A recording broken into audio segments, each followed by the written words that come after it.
이게 너희들의 마지막 짐이다. 이제 이 집 대문을 나가는 순간부터 너희와 나는 아무 상관도 없는 사람인 거야. 알겠니? 차갑고 낮은 목소리가 정적을 깼다. 거실 바닥으로 툭 던져진 세 개의 낡은 가방이 맥없이 나뒹굴었다. 12살 서윤의 눈에 들어온 것은 검은색 비닐봉투가 삐져나온 낡은 배낭과 동생들의 때 묻은 옷가지들이었다. 서윤은 아무 말도 할 수 없었다.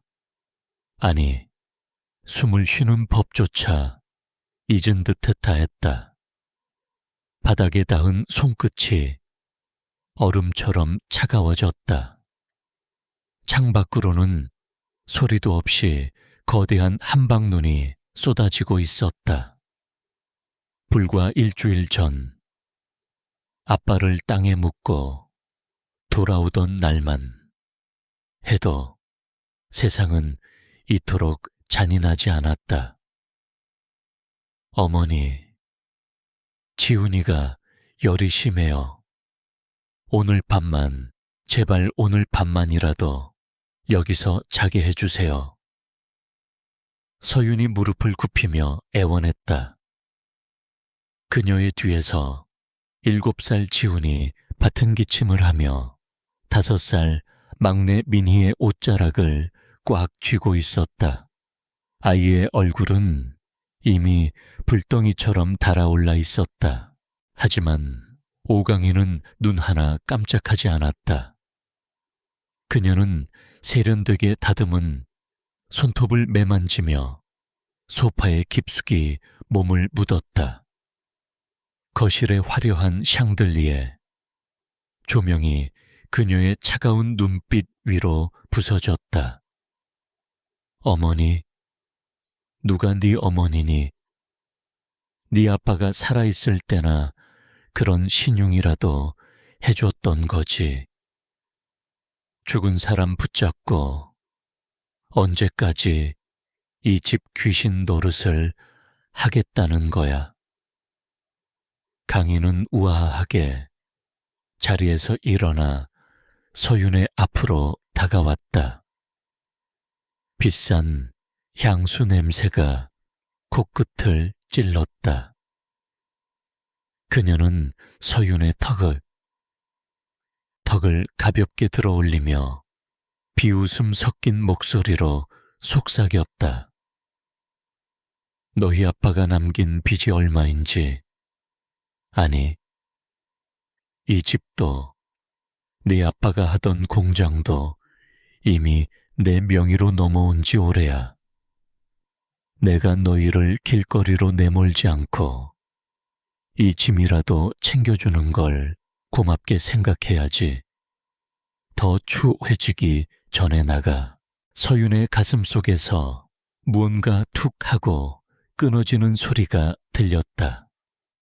그것은 세상을 향한 마지막 믿음이자 12살 소녀가 감당하기엔 너무나 무거운 절망이었다. 서윤은 입술을 피가 나도록 깨물며 덜덜 떨리는 손으로 지훈의 손을 잡았다. 가자, 지훈아, 민호야. 서윤은 울지 않았다. 지금 울어버리면 정말로 무너져 버릴 것 같았으니까. 그녀는 바닥에 흩어진 가방들을 하나하나 챙겨 어깨에 맸다. 무거운 가방 무게가 마치 앞으로 살아내야 할 고단한 삶의 무게처럼 그녀의 어린 어깨를 짓눌렀다. 현관문을 열자마자 칼바람이 몰아쳤다. 따뜻했던 집안의 온기는 순식간에 사라지고 살을 저미는 추위가 아이들을 덮쳤다. 강희는 아이들이 문 밖을 나서기도 전에 신경질적으로 문을 닫아 걸었다. 철컥, 도루기. 잠기는 소리가 밤 공기 속에 날카롭게 울려 퍼졌다. 서윤은 닫힌 문을 멍하니 바라보았다. 저 문 안에는 아빠와의 추억이 있고 엄마의 사진이 있고 어제까지 먹다 남은 온기 있는 밥상이 있었다. 하지만 이제 그곳은 세상에서 가장 멀고 차가운 공간이 되어버렸다. 누나, 나 추워. 발이 너무 시려. 지훈이 웅얼거리는 소리에 서윤은 정신을 차렸다. 눈발은 점점 더 거세지고 있었다. 주머니를 뒤져보니 아빠가 비상금이라며 낡은 지갑에 넣어두었던 10,000원짜리 한 장과 몇 개의 동전이 전부였다. 서윤은 얇은 외투를 벗어 지훈의 몸에 감싸주었다. 그리고 막내 미니의 손을 꼭 쥐었다. 갈 곳도 기댈 곳도 없는 서울의 밤거리. 불빛은 화려했지만 그 어디에도 세 남매가 몸을 누일 곳은 없었다. 걷고 또 걸었다. 눈이 신발 안으로 들어와 발가락의 감각이 마비될 때쯤 지훈이 결국 바닥으로 주저앉았다. 아이유의 호흡은 거칠었고 보라색으로 변한 입술은 떨리고 있었다. 지훈아, 지훈아 정신 차려봐. 서윤은 절규하듯 동생의 이름을 불렀지만 돌아오는 것은 공허한 바람 소리뿐이었다. 주변의 상점들은 모두 문을 닫았고 지나가는 사람 하나 없었다. 그때였다. 저 멀리 골목 끝에서 희미한 불빛 하나가 일렁이고 있었다. 낡은 미다디 문 너머로 구수한 된장찌개 냄새가 흘러나오는 작은 식당. 할머니네 밥집이라는 투박한 간판 아래 김이 모락모락 피어오르는 그곳을 향해 서윤은 마지막 힘을 다해 동생들을 끌고 갔다.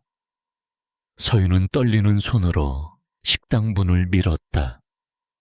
따뜻한 공기가 얼굴에 닿는 순간 서윤은 자신도 모르게 바닥으로 쓰러지듯 무릎을 꿇었다.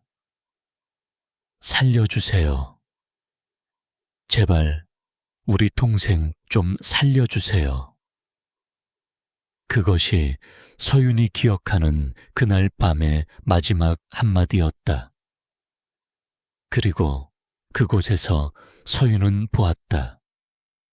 앞치마에 손을 닦으며 황급히 달려오던 한 여자의 얼굴과 그녀의 손에 들려있던 낡은 국자 하나를. 그날 밤 서윤은 결심했다. 이 추위를 잊지 않겠노라고. 자신들을 쓰레기처럼 버렸던 오강희의 그 차가운 눈빛을, 그리고 동생의 목숨을 갉아먹던 그 겨울의 눈보라를 단 한순간도 잊지 않겠노라고. 어여 먹어라. 속이 따뜻해야 살 길도 보이는 법이다. 탁 소리와 함께 큼지막한 뚝배기가 서윤의 앞에 놓였다. 보글보글 끓어오르는 된장찌개 위로 구수한 김이 서윤의 얼어붙은 얼굴을 감쌌다. 지훈은 이미 정신없이 국물을 떠놓고 있었고 막내 미니는 숟가락을 쥔 채 꾸벅꾸벅 졸음과 사투를 벌이고 있었다. 서윤은 숟가락을 들 힘조차 없었지만 할머니의 눈길에 등 떠밀리듯 국물 한 모금을 삼켰다. 뜨거운 기운이 목을 타고 내려가 차갑게 식어버린 심장 언저리에 닿았다. 그 순간 참아왔던 눈물이 뚝뚝 떨어져 찌개 국물 속으로 숨어들었다. 아무것도 묻지 않으마. 애들 데리고 이 밤중에 오갈 데 없는 사정이야 뻔하지. 식당 주인 박 씨는 투박한 손으로 서윤의 머리를 가볍게 쓰다듬었다. 그 손길은 오강희의 향수 냄새보다 훨씬 진하고 따뜻한 사람의 냄새가 났다. 박 씨는 카운터 아래에서 낡은 노란 봉투 하나를 꺼내 서윤의 손에 쥐어주었다. 이게 뭐예요, 할머니? 내 평생 장사하며 모은 쌈짓돈이다. 그래봐야 3만 원 조금 넘지만 너희 새남매 버스 타고 시골 친척 집이라도 갈 차비는 될 게야. 그리고 이건 내 고향 동생네 주소다. 거기 가면 잠시라도 몸 누일 방 한 칸은 내어줄 게야. 봉투 안에는 꼬깃꼬깃 접힌 10,000원짜리 3장과 10원짜리 동전까지 정성스럽게 담겨 있어왔다. 서윤은 그 봉투가 얼마나 무거운지 잘 알았다. 새벽부터 밤늦게까지 뚝배기를 나르며 벌었을 할머니의 전부였다. 꼭 갚을게요. 할머니, 이 은혜 절대 안 잊을게요. 갚긴 뭘 갚아. 죽지 말고 살아라. 나중에 어른 돼서 이 근처 지나가다 된장찌개 한 그릇 사 먹으러 오면 그게 갚는 거지. 박 씨는 인자하게 웃었지만 서윤은 그 웃음 뒤에 가려진 슬픔을 보았다. 그날 밤 서윤은 따뜻한 밥 한 그릇과 낡은 봉투 하나에 담긴 인생의 무게를 배웠다. 그리고 마음속에 차가운 칼 한 자루를 품었다. 20년 뒤 서울 강남의 한 고층 빌딩. 또각 대리석 바닥을 울리는 날카로운 하이힐 소리가 복도를 메웠다. 세련된 네이비 수트를 입은 서윤이 무표정한 얼굴로 서류 뭉치를 훑으며 걸어갔다. 그녀의 가슴에 달린 금색 배지는 JS 인베스트먼트 법률 고문 한서윤이라는 이름을 차갑게 빛내고 있었다. 한 변호사님, 퀸푸드 쪽에서 보낸 합의서입니다. 강북 재개발 구역 식당들 영업권 포기 각서인데 아직 한 군데가 버티고 있다네요. 비서가 건넨 서류를 받아든 서윤의 손끝이 미세하게 떨렸다. 서류 속 사진에는 낡은 간판 하나가 찍혀 있었다. 할머니네 밥집. 20년 전 그날 밤 자신들을 살렸던 바로 그곳이었다. 창밖으로 거대한 퀸푸드 사옥이 보였다. 그 건물의 꼭대기층에는 여전히 우아한 척하며 사람들의 피눈물을 짜내고 있을 오강이가 앉아있을 것이다. 서윤은 책상 위에 놓인 오래된 노란 봉투를 천천히 어루만졌다. 20년 동안 단 한 번도 버리지 않았던 30,000 원이 담겨있던 그 봉투다. 이제 그 봉투는 수천억 원의 가치를 지닌 복수의 설계도로 변해 있었다. 서윤은 차갑게 미소 지으며 전화기를 들었다. 지훈아, 시작하자. 퀸푸드가 가장 아끼는 그 이미지부터 무너뜨려야겠어.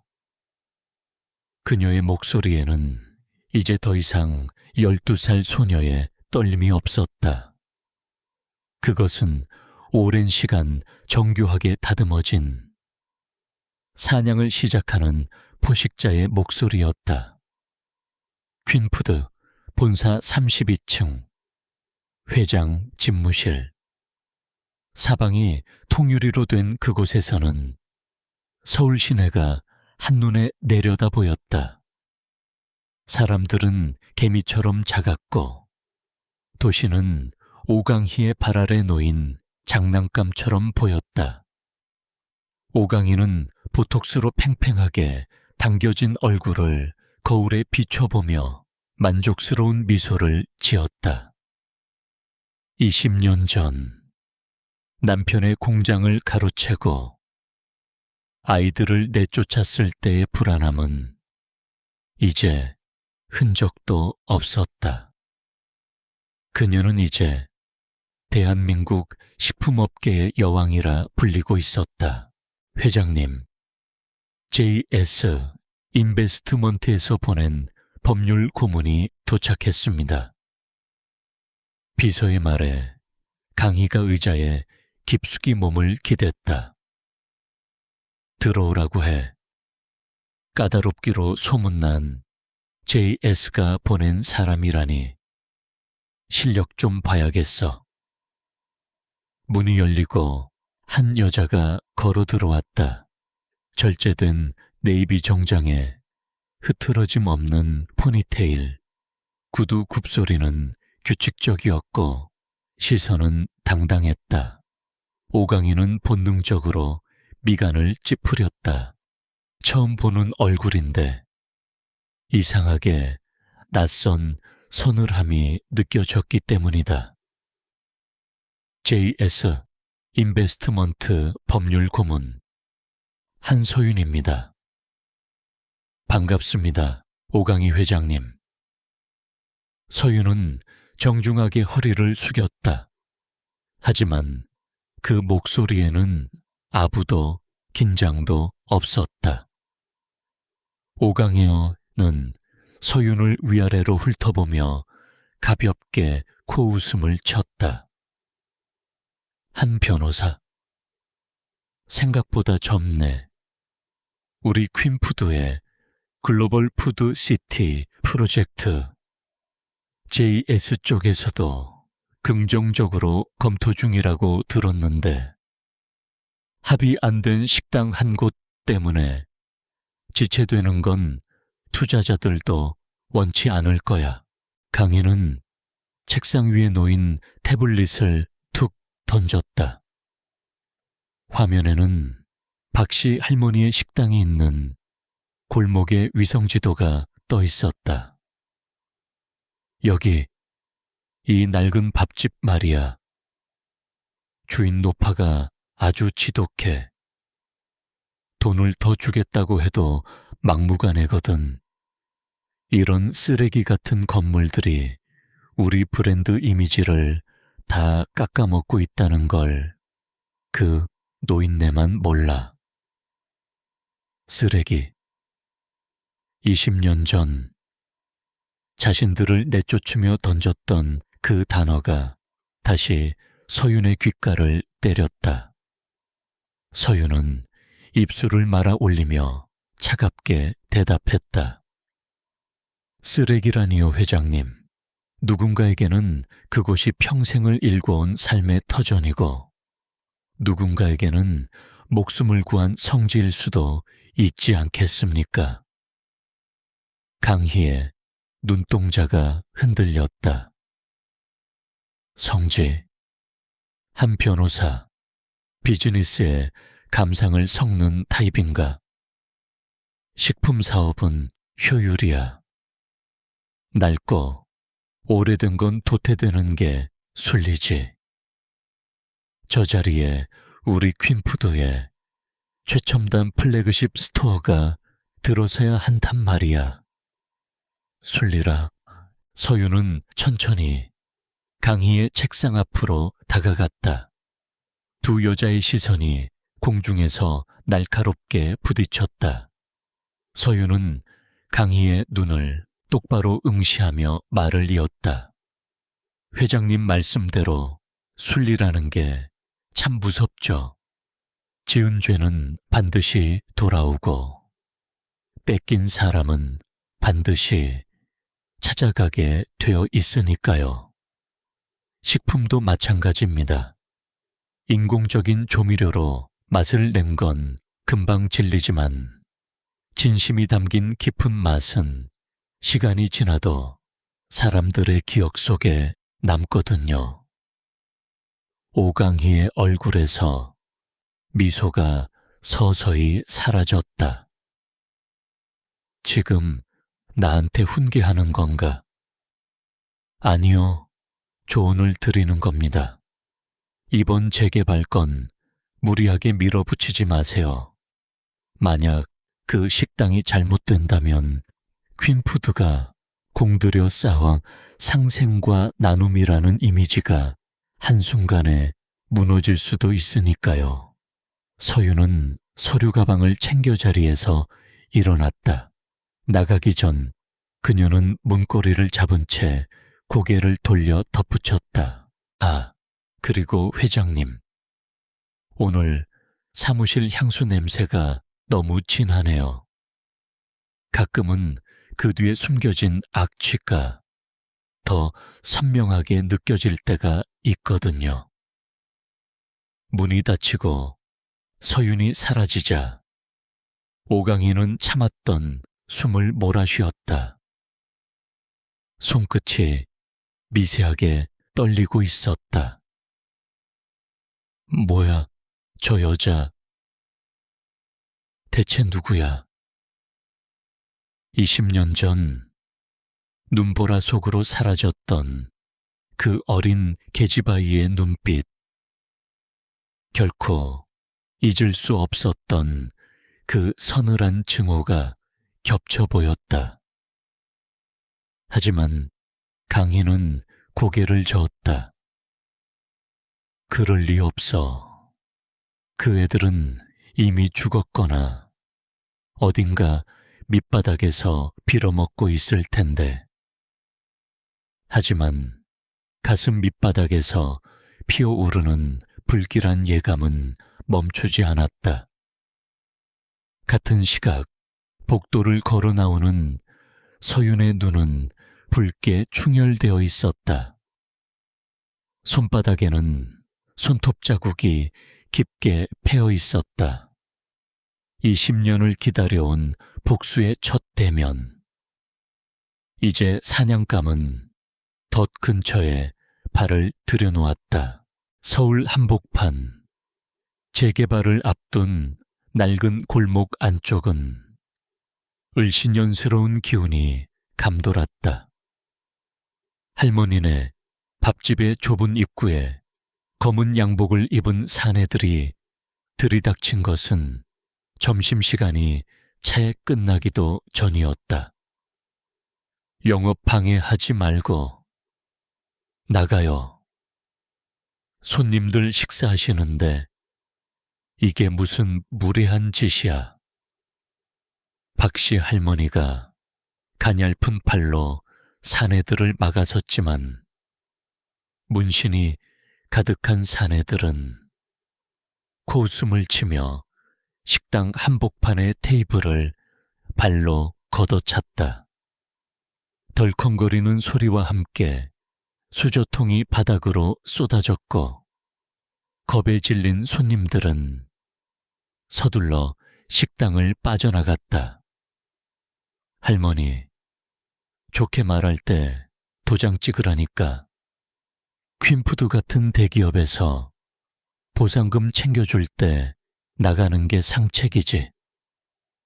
괜히 고집 피우다가 이 건물 무너지면 그땐 국물도 없어요. 사내들의 우두머리로 보이는 자가 담배를 입에 물며 박씨 할머니의 코앞에 서류 뭉치를 들이밀었다. 그 서류 끝에는 오강희의 서명과 퀸푸드의 로고가 선명하게 찍혀 있었다. 골목 어귀, 검은색 세단 안에서 이 광경을 지켜보는 눈동자가 있었다. 서윤이었다. 그녀의 손은 스마트폰을 꽉 쥔 채 녹화 버튼을 누르고 있었다. 화면 속에서 박씨 할머니가 밀쳐져 바닥에 주저앉는 순간 서윤의 어금니가 부드득 떨렸다.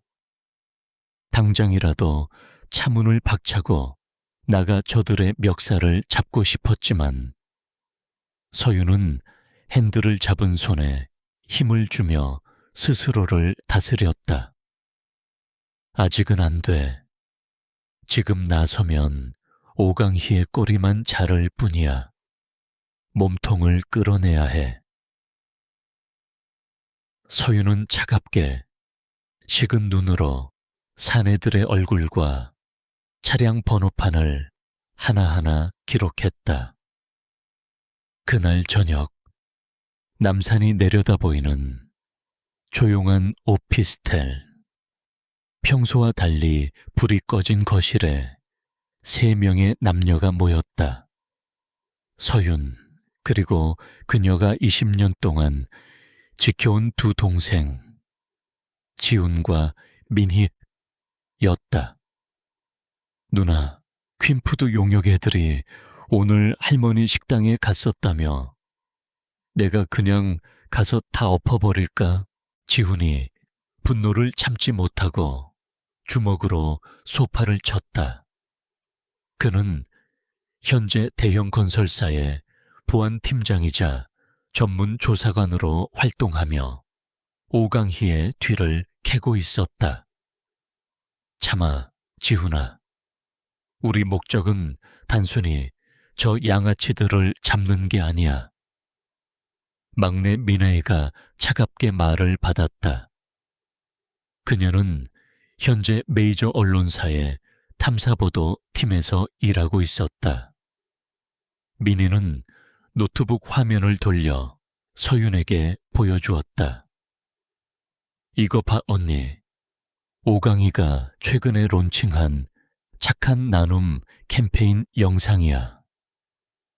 뒤에서는 철거민들 피눈물 짜내면서, 앞에서는 천사 노릇하는 거. 이거 한 방에 터뜨릴 준비 다 됐어. 서윤은 동생들의 얼굴을 하나하나 살폈다. 20년 전, 추위와 배고픔에 떨던 아이들은 이제 각자의 위치에서 날카로운 칼날이 되어 있었다.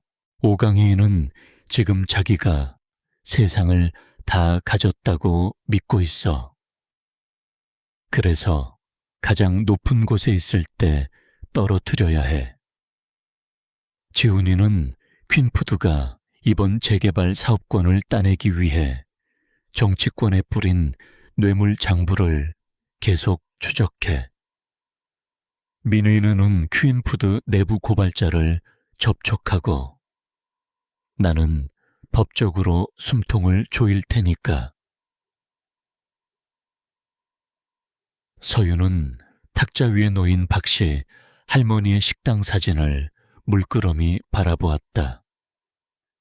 할머니가 우리에게 주셨던 그 따뜻한 찌개 한 그릇, 그 가치가 오강희의 그 더러운 돈보다 수만 배는 더 귀하다는 걸 온 세상이 알게 해줄 거야. 세 남매의 시선이 공중에서 얽혔다.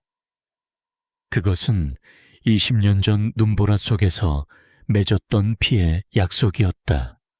다음 날 아침, 서윤은 다시 퀸푸드 사옥으로 향했다. 그녀의 가방 안에는 오강희가 결코 거절할 수 없는, 하지만 열어보는 순간 파멸의 시작이 될 독이 든 성배와 같은 제안서가 들어있었다. 습격을 당해 아수라장이 된 식당 안, 서윤은 부들부들 떨리는 손으로 박씨 할머니의 옷에 묻은 흙을 털어냈다. 깨진 접시, 파편과 쏟아진 반찬들 사이에서 두 여자는 한참을 아무 말 없이 앉아 있었다. 할머니, 죄송해요. 제가 조금 더 일찍 왔어야 했는데. 서윤의 목소리가 떨렸다. 박씨 할머니는 멍이 든 손등을 감추며 옅은 미소를 지어 보였다. 그리고는 서윤의 얼굴을 물끄러미 바라보았다. 20년의 세월이 흘렀지만 할머니의 눈은 서윤의 눈동자 뒤에 숨겨진 그 어린 소녀를 용케도 찾아낸 듯했다. 서윤이 맞지? 서윤의 어깨가 굳었다. 대답 대신 눈물이 먼저 뺨을 타고 흘러내렸다. 20년 전 죽음의 문턱에서 자신을 불러주던 그 따뜻한 목소리였다. 그래, 살아있었구나. 장하게 잘 커줬어. 그거면 됐다. 나는 그거면 됐어. 할머니는 서윤을 품에 꼭 안았다. 서윤은 세련된 변호사라는 가면을 잠시 내려놓고 할머니의 품에 얼굴을 묻은 채 아이처럼 어깨를 들썩였다. 한참을 그렇게 울던 할머니는 조심스럽게 자리에서 일어나 주방 구석 깊숙이 감춰진 찬장 밑바닥을 뜯어냈다. 그곳에서 나온 것은 먼지가 뽀얗게 쌓인 작은 목재 상자 하나였다. 이게 뭐예요, 할머니? 내 아버지가 돌아가시기 며칠 전 나를 찾아와 맡기신 거다.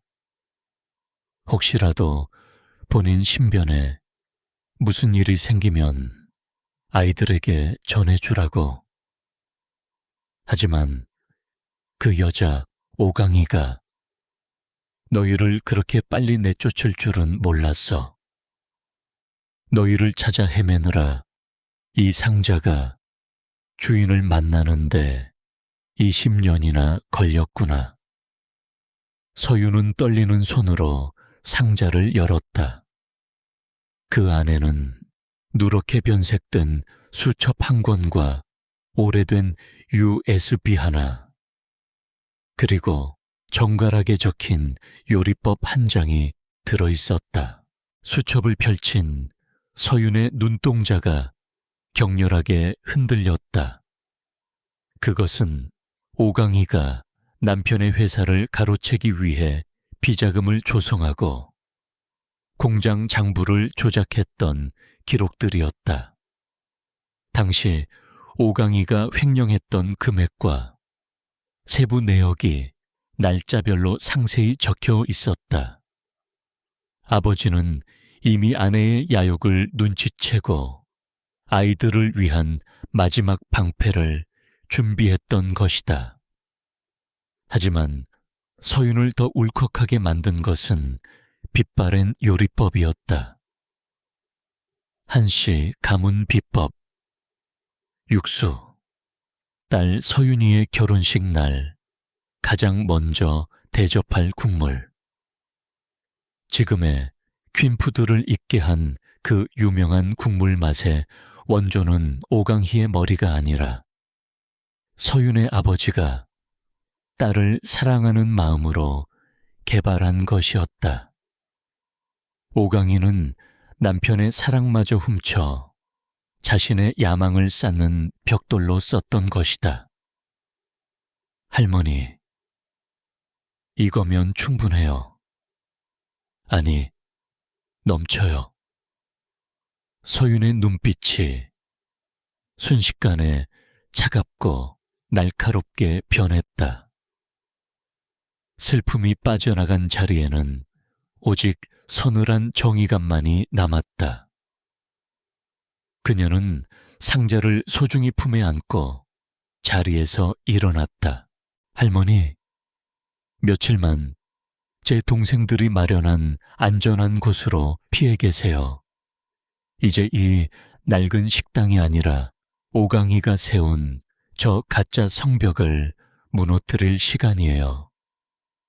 식당을 나서는 서윤의 등 뒤로 밤바람이 거세게 불었다. 20년 전에는 그 바람이 아이들을 죽음으로 몰아넣었지만 오늘의 바람은 오강희의 파멸을 알리는 서곡이었다. 서윤은 차에 올라타 지훈에게 전화를 걸었다. 지훈아, 아버지가 남기신 마지막 퍼즐을 찾았어. 이제 퀸푸드의 심장을 찌를 차례야.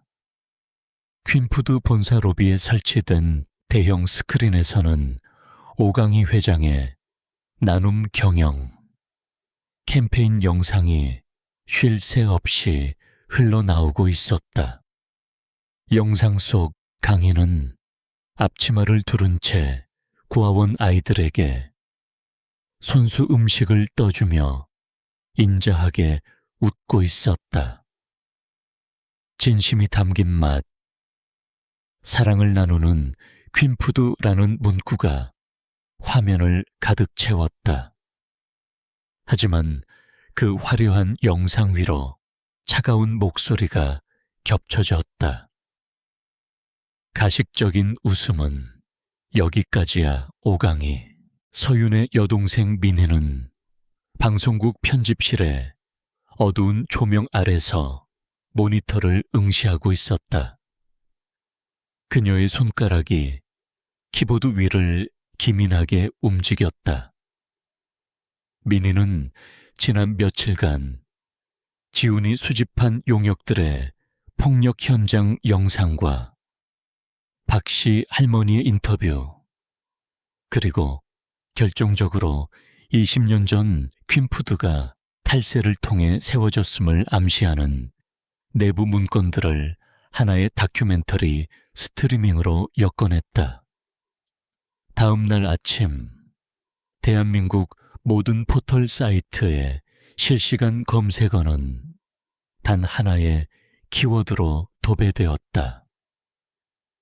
단독, 천사 경영, 오강희 회장의 두 얼굴, 재개발 구역 폭력 사주 및 횡령 의혹. 뉴스가 터지자마자 퀸푸드의 주가는 바닥을 향해 곤두박질치기 시작했다. 우아하게 아침 식사를 즐기던 오강희의 손에서 크리스털 컵이 떨어져 산산조각 났다. 이게 뭐야? 당장 기사 내려.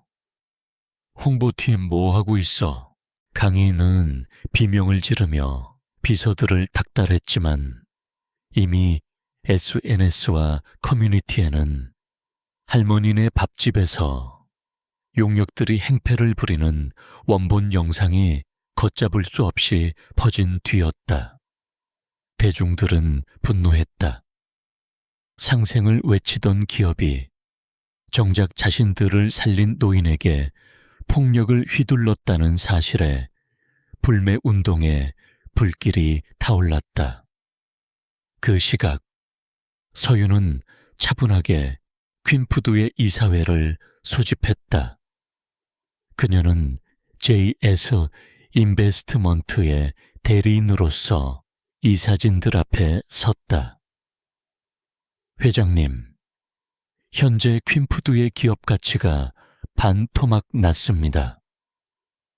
투자자들은 회장님의 도덕적 결함이 경영 리스크로 이어졌다고 판단하고 있어요. 저희 JS는 오늘부로 회장님의 직무정지 가처분 신청을 법원에 제출할 예정입니다.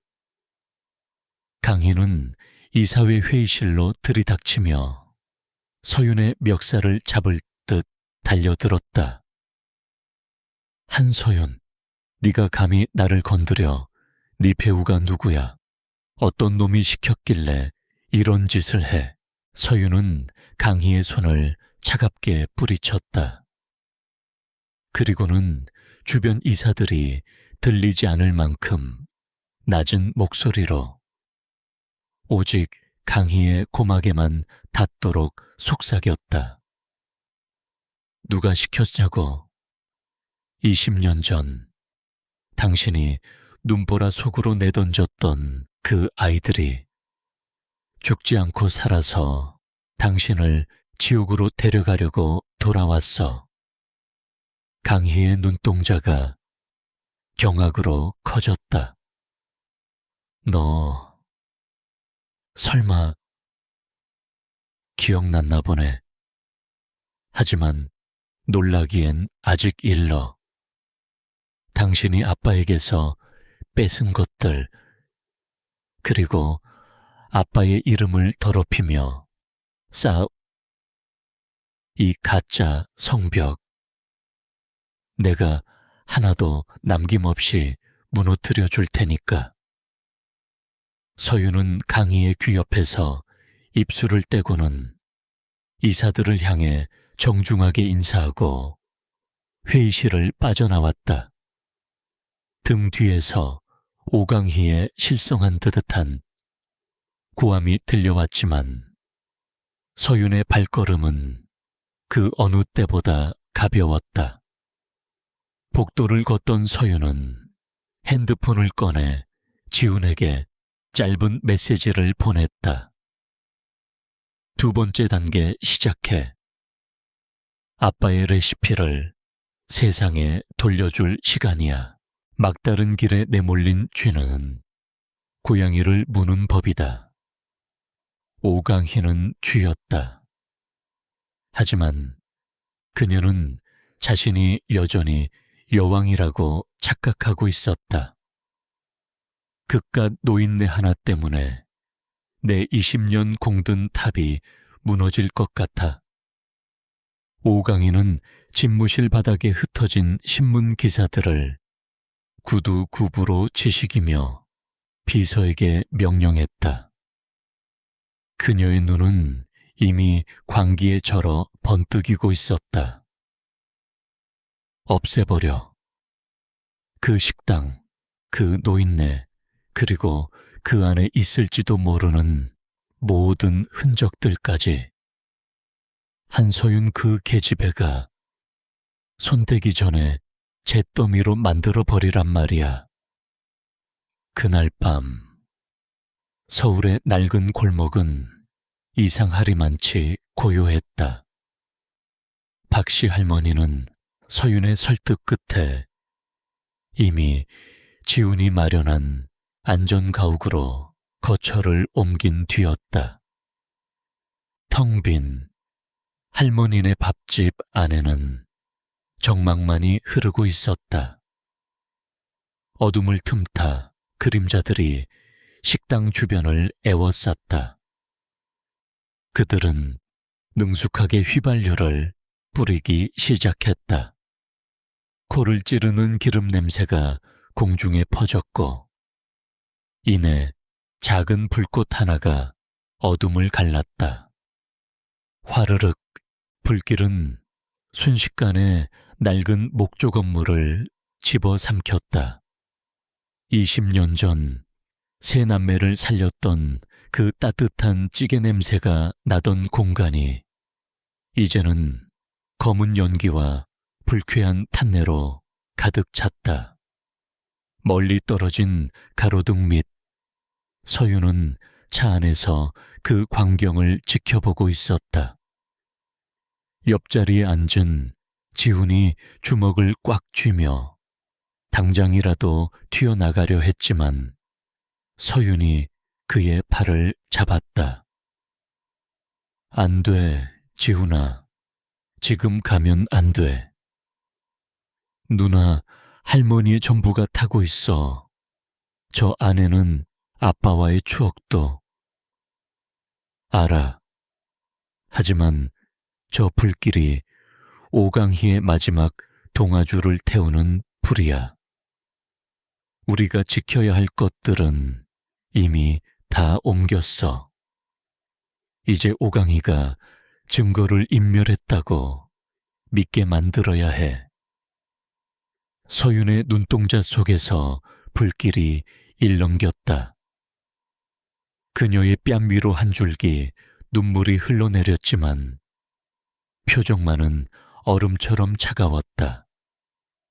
서윤은 핸드폰을 들어 미리 대기시켜둔 소방서와 민희에게 신호를 보냈다. 다음 날 아침, 할머니네 밥집 화재 참사는 어제의 비리 의혹보다 더 큰 파장을 불러일으켰다.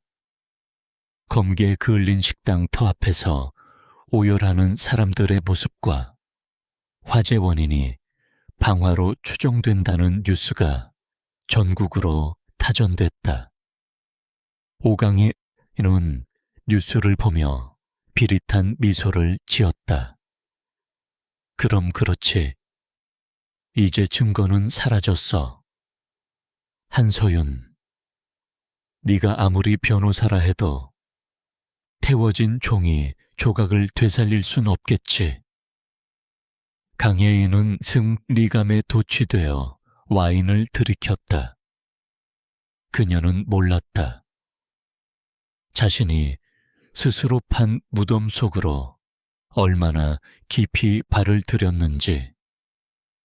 서윤이 미리 설치해둔 고화질 적외선 카메라에는 용역들이 기름을 뿌리는 장면뿐만 아니라 오강희의 비서가 현장을 지휘하며 통화하는 모습까지 선명하게 찍혀 있었다. 서윤은 잿더미가 된 식당 터를 찾아갔다. 매캐한 냄새가 진동했지만 그녀는 바닥을 헤치며 까맣게 탄 밥그릇 하나를 집어들었다. 회장님, 당신은 오늘 밤 세상을 다 얻었다고 생각하겠죠? 서윤은 밥그릇을 수건으로 정성스럽게 닦으며 낮게 읊조렸다. 하지만 내일 아침 당신이 마주할 것은 승리가 아니라 당신이 저지른 죄악의 민낯일 거예요. 기대해요. 내가 준비한 마지막 만찬을. 서윤의 목소리는 밤바람을 타고 차갑게 흩어졌다. 20년 전 눈보라 속에서 시작된 복수극이 이제 불길을 지나 종장을 향해 가고 있었다. 오강희의 저택은 고요했다. 승리를 자축하듯 붉은 와인이 크리스털 잔 안에서 일렁겼다. 잿더미가 된 식당 소식을 들으며 그녀는 오랜만에 깊은 잠을 잘 수 있을 것 같았다. 20년 전 그 지긋지긋한 아이들을 내쫓았을 때처럼 말이다. 하지만 그 시각, 서윤의 사무실은 푸른 모니터 불빛으로 차갑게 빛나고 있었다. 지훈이 떨리는 손으로 서류 한 장을 내밀었다. 그것은 화재 현장의 증거보다 훨씬 더 무거운 과거의 망령이었다. 누나, 이거 봐. 아빠 주치의였던 김 박사님한테서 받은 진료 기록이야. 그리고 이건 그날 아빠 서재에 있었던 녹음기에서 복원한 파일이고, 서윤의 눈동자가 서류 위를 빠르게 훑었다. 시간이 멈춘 듯 했다. 서류에는 아빠의 사인인 심근경색, 옆에 붉은 펜으로 작은 글씨가 적혀 있었다. 응급약 복용 미비 및 구조 지연 의심. 서윤은 떨리는 손으로 이어폰을 꼈다.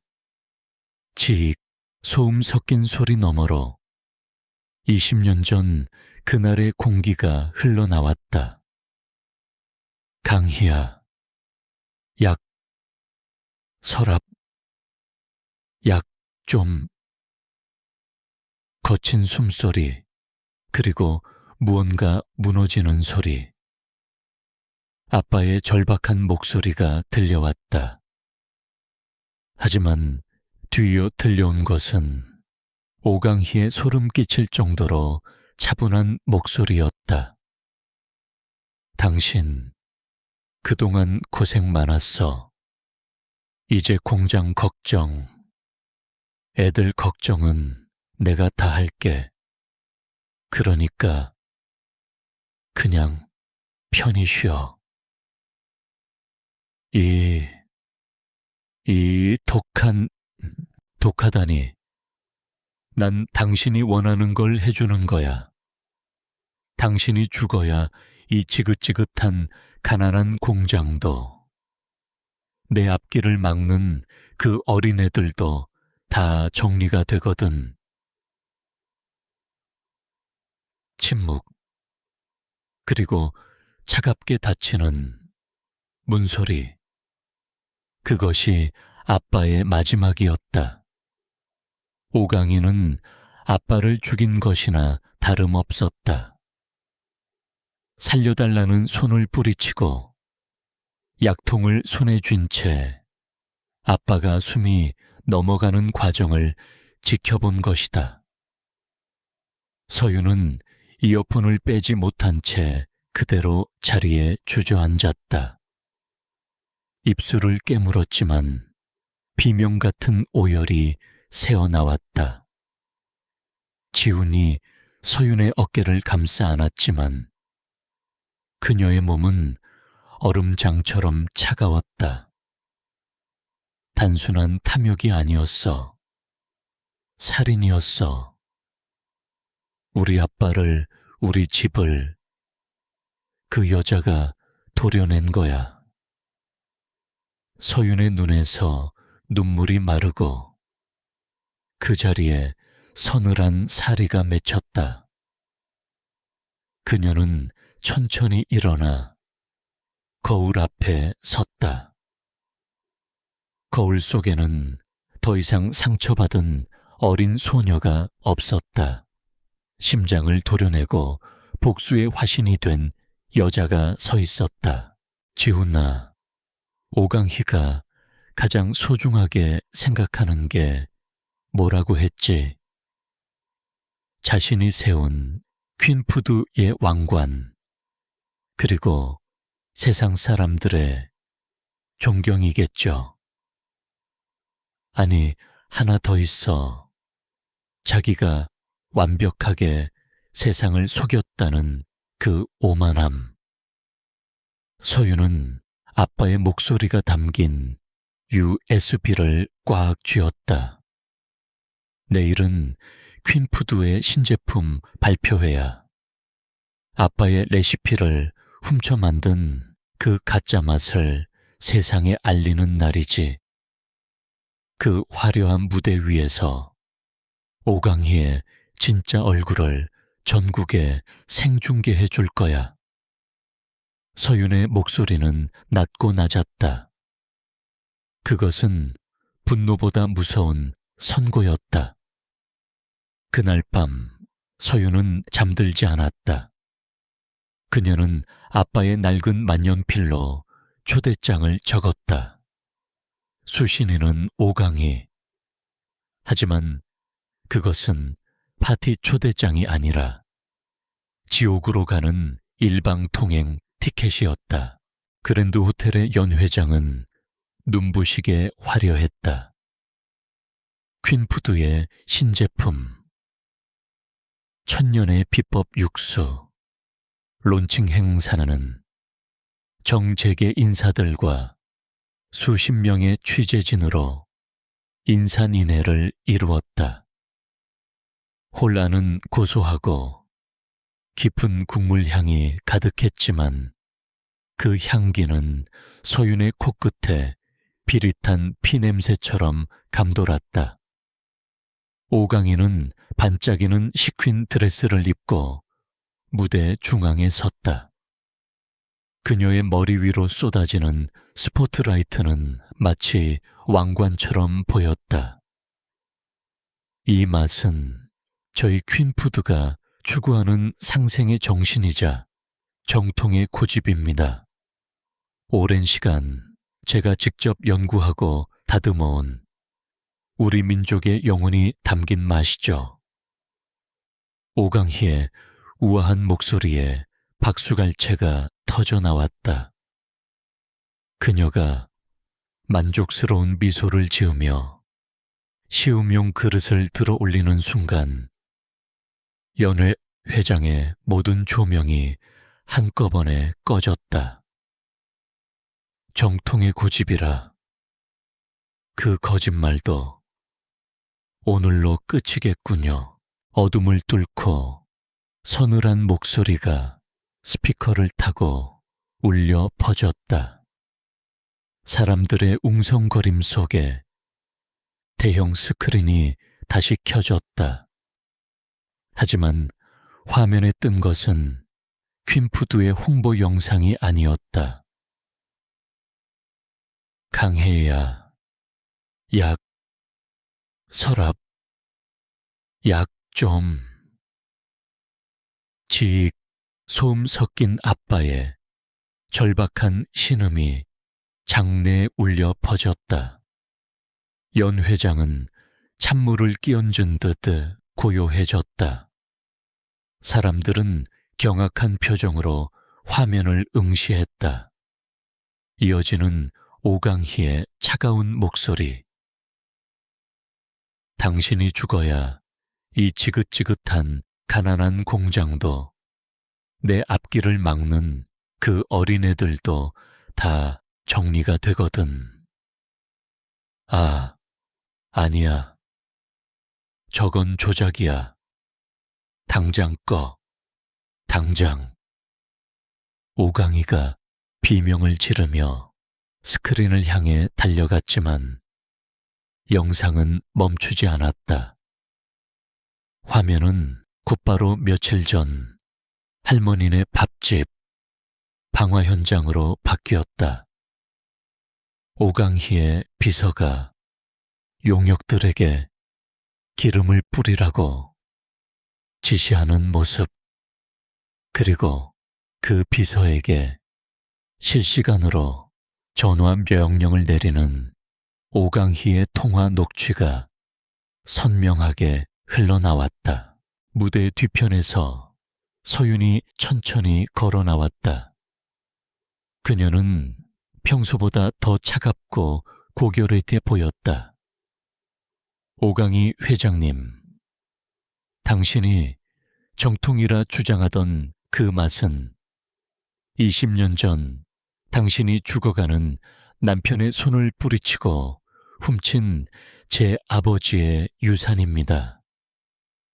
그리고 당신이 상생이라 부르던 그 미소 뒤에는 우리 남매를 눈보라 속으로 내던지고 당신의 죄를 아는 노인을 태워 죽이려 했던 잔혹함이 숨어 있었죠. 서윤은 오강희의 코앞까지 다가가 멈췄다. 자, 이제 전 국민이 당신의 진짜 맛을 알게 됐네요. 피와 눈물로 버무려진 그 더러운 맛 말이에요. 기자들의 카메라 플래시가 미친 듯이 터졌다. 오강희는 얼굴을 가리며 주저앉았지만 도망칠 곳은 없었다. 연 회장 입구에서는 지훈이 동행한 검찰 수사관들이 수갑을 들고 들어오고 있었다. 오강희 씨, 당신을 살인 방조 및 방화 교사, 그리고 횡령 혐의로 체포합니다. 수갑이 채워지는 순간 오강희의 왕관은 바닥으로 떨어져 산산조각이 났다. 그녀가 그토록 지키려 했던 체면과 명예, 그리고 부는 한순간에 잿더미가 되었다. 서윤은 멀리서 이 광경을 지켜보고 있는 지훈과 민익이를 바라보았다. 두 동생의 눈에는 눈물이 맺혀 있었지만 그 미소는 20년 만에 처음으로 아이처럼 맑았다. 서윤은 조용히 연회장을 빠져나와 밖으로 걸어나갔다. 밤하늘에서는 20년 전 그날처럼 한방눈이 내리고 있었다. 하지만 오늘의 눈은 더 이상 차갑지 않았다. 아빠의 원한을 씻어내고 어린 날의 상처를 덮어주는 포근한 소미불 같았다. 서윤은 주머니 속 낡은 노란 봉투를 꽉 쥐었다. 아빠, 이제 됐어. 이제 다 끝났어. 차가운 시멘트 벽, 좁은 창문 틈으로 들어오는 한 줄기 빛조차 서늘한 곳. 오강이는 이제 화려한 실크 드레스 대신 거친 수의를 입고 있었다. 한때 대한민국 식품업계를 호령하던 여왕의 모습은 온데간데 없었다. 초점 없는 눈동자와 푸석해진 얼굴만이 그녀에게 남은 전부였다. 접견입니다. 나오세요. 8302번. 교도관의 무미건조한 부름에 강희가 움찔하며 일어났다. 면회실 유리벽 너머에는 그토록 보고 싶었던 아들이 아닌 단정한 코트 차림에 서윤이 앉아 있었다. 네가 여길 왜 와? 강희의 갈라진 목소리가 수화기를 타고 흘러나왔다. 서윤은 아무런 감정도 느껴지지 않는 눈으로 강희를 응시했다. 서윤은 가방에서 서류 한 장을 꺼내 유리창에 붙였다. 재판 결과 나왔습니다. 무기징역. 그리고 퀸푸드의 모든 자산은 몰수미 추징금으로 환수됐어요. 당신이 아빠를 죽이고 세운 그 왕국, 오늘부로 완전히 해체됐다는 소식 전하러 왔습니다. 아니야, 그럴 리 없어. 내 아들은 어딨니?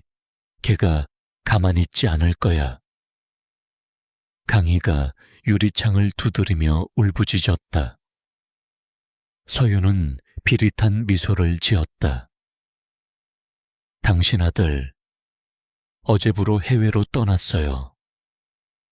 당신의 추악한 진실을 다 알고 나서 자기는 이제 살인자의 아들로 살 수 없다며 당신이 준 돈 한 푼도 받지 않고 떠났습니다.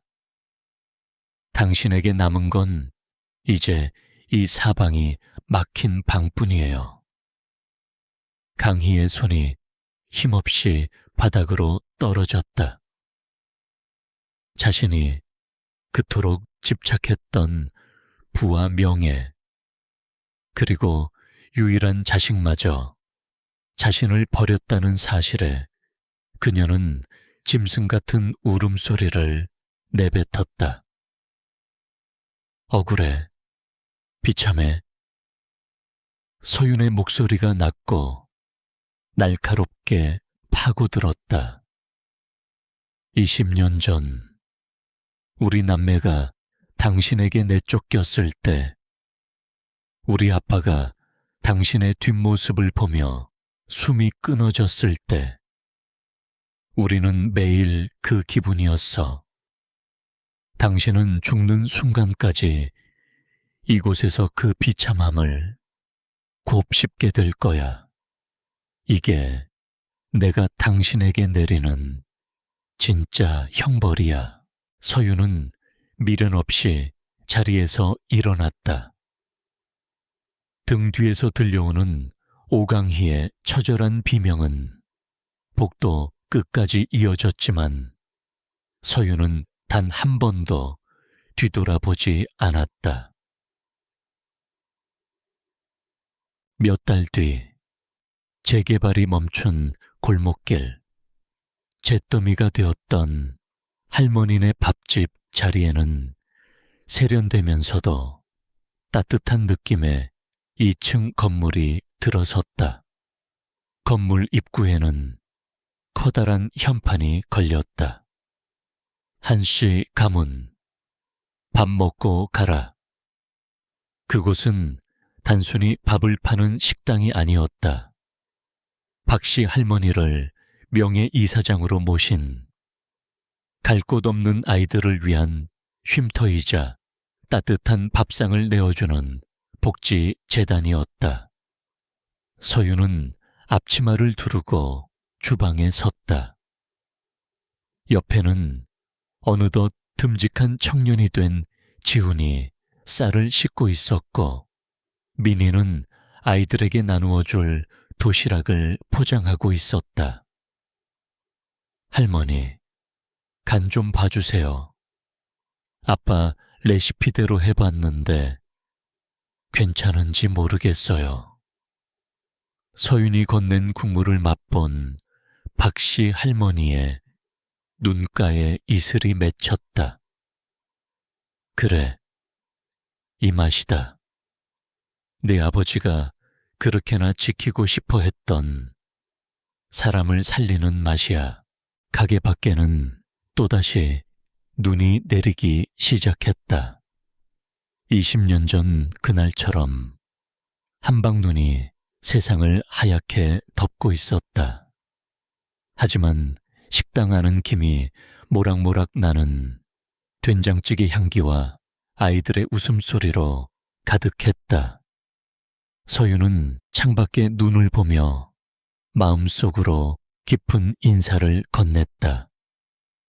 아빠, 이제 우리는 더 이상 춥지 않아. 여기가 아빠가 만들고 싶어 했던 진짜 집이야.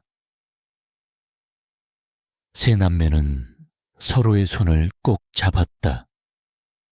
길고 긴 겨울이 가고 그들의 인생에 비로소 따뜻한 봄이 찾아오고 있었다. 시간은 물처럼 흐르지만 어떤 향기는 영원히 발길을 붙잡습니다. 오강희의 왕국이 무너진 지도 어느덧 3년이 흘렀습니다. 세상은 여전히 바쁘게 돌아가고 사람들은 새로운 뉴스를 쫓아 움직이지만 서울 변두리 한씨 가문 식당의 아침은 변함없이 구수한 된장 냄새로 시작됩니다. 서유는 이제 법정 대신 주방이 더 익숙해졌습니다. 그녀는 매일 아침 아버지가 남긴 레시피를 따라 육수를 우려냅니다. 그 옆에서 지우는 아이들을 위한 신선한 식재료를 나르고 민희는 재단의 아이들에게 보낼 편지를 적습니다. 어느 추운 겨울 저녁이었습니다. 20년 전 그날처럼 한방눈이 펑펑 쏟아지던 밤, 제 식당 문이 조심스럽게 열렸습니다. 낡은 외투를 걸친 어린 남매가 추위에 떨며 문가에 서 있었습니다. 아이들의 손에는 꼬깃꼬깃해진 1,000원짜리 몇 장이 들려 있었습니다. 손님들의 시선이 아이들에게 향했고 제 식당 안에는 잠시 정적이 흘렀습니다. 서유는 국자를 내려놓고 아이들에게 다가갔습니다. 그리고는 무릎을 굽혀 아이들의 눈을 맞춰 얹습니다. 어머, 밖이 많이 춥지?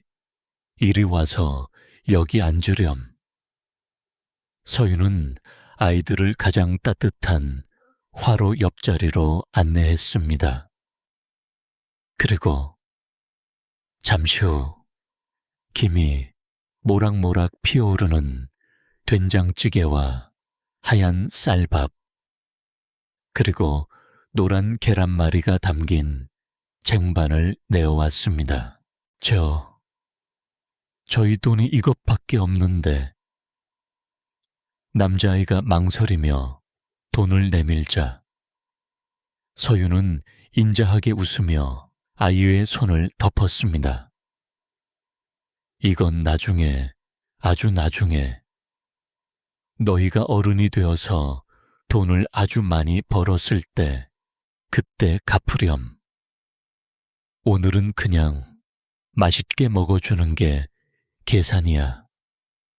아이들이 허겁지겁 밥을 먹는 모습을 보며 서유는 식당 구석에 앉아 계신 박씨 할머니와 시선을 나눴습니다. 할머니는 아무 말 없이 인자하게 미소 지으셨습니다.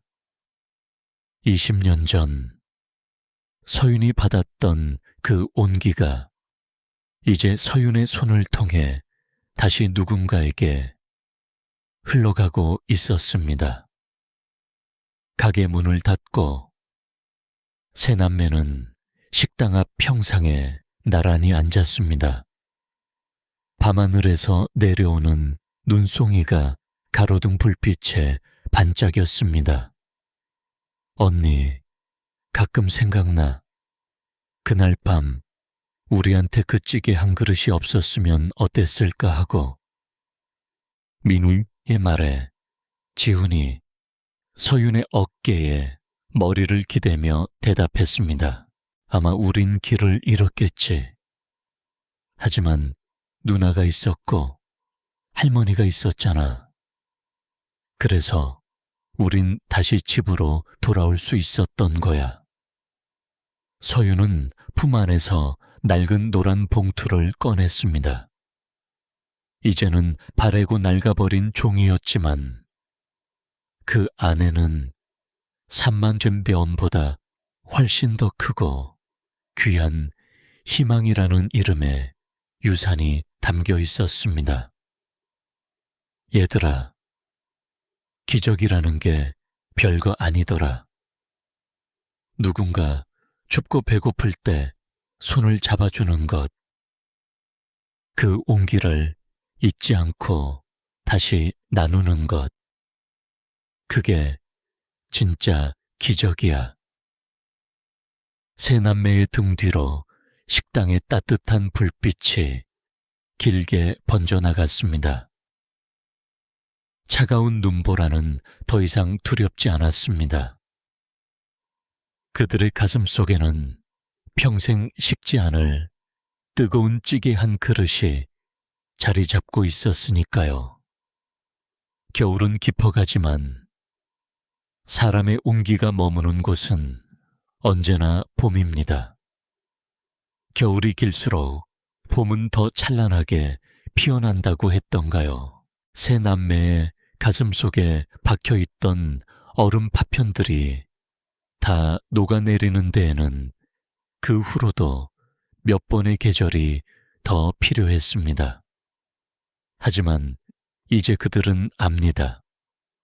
눈물 젖은 찌개 한 그릇이 어떻게 한 사람의 인생을 바꾸고 그 온기가 어떻게 세상을 녹이는지를 말이죠. 어느 화창한 4월의 일요일이었습니다. 새롭게 단장한 한시 가문 재단의 정원에는 벚꽃잎이 눈송이처럼 흩날리고 있었습니다. 오늘은 재단에서 보호하는 아이들의 첫 번째 합동 생일 파티가 열리는 날입니다. 지훈아, 케이크는 도착했니? 민희는 아이들 선물 꾸러미 확인 좀 해줘. 서윤의 목소리가 정원에 활기차게 울려 퍼졌습니다. 이제 그녀의 얼굴에서는 예전에 서늘했던 냉기는 찾아볼 수 없었습니다. 대신 그 자리에는 따뜻한 햇살 같은 미소가 머물고 있었죠. 그때 정원 한쪽에서 박씨 할머니가 서윤을 조용히 불렀습니다. 서윤아, 잠시 나 좀 보자꾸나. 할머니의 손에는 오래된 사진 한 장이 들려 있었습니다.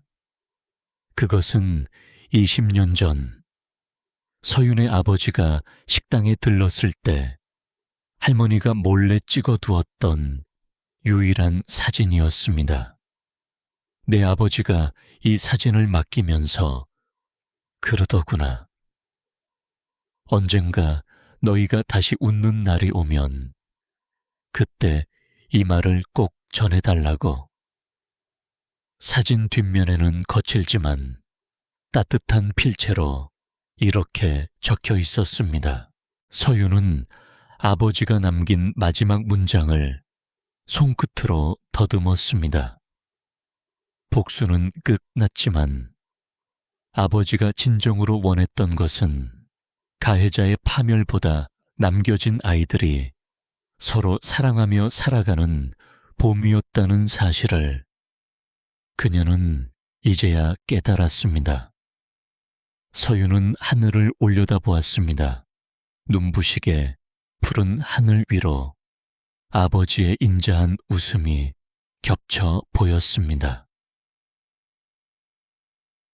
같은 시각 서늘한 교도소 접견실.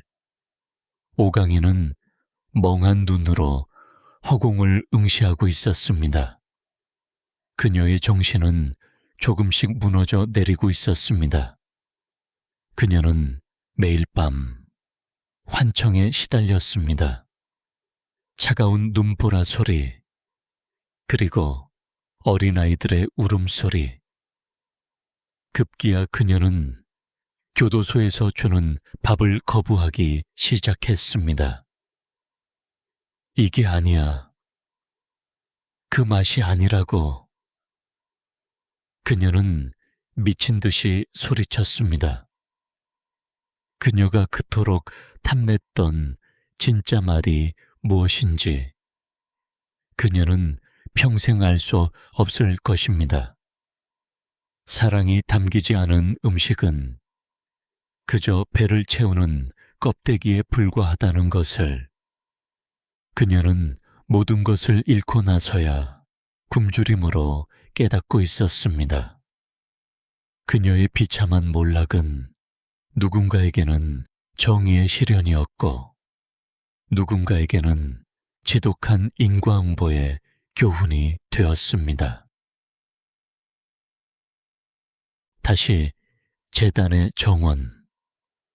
파티가 무르익을 무렵 세 남매와 박씨 할머니는 나무 아래 모여 앉아 단란한 가족 사진을 찍었습니다.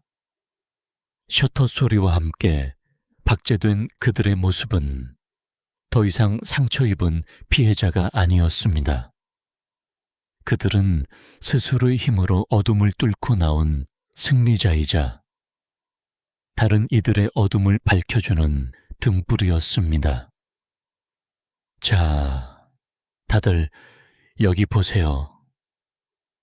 김치, 아니 된장찌개, 민해낸, 장난기.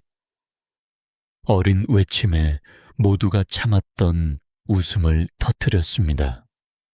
한방눈이 내리던 그 혹독했던 밤은 이제 전설이 되었습니다. 이제 그들에게 남은 것은 매일 아침 함께 나누는 따뜻한 밥상과 서로의 손을 놓지 않겠다는 굳은 약속뿐입니다. 기적은 먼 곳에 있지 않았습니다. 가장 낮은 곳에서 가장 추운 순간에 누군가가 건넨 따뜻한 손길 하나가 기적의 시작이었습니다.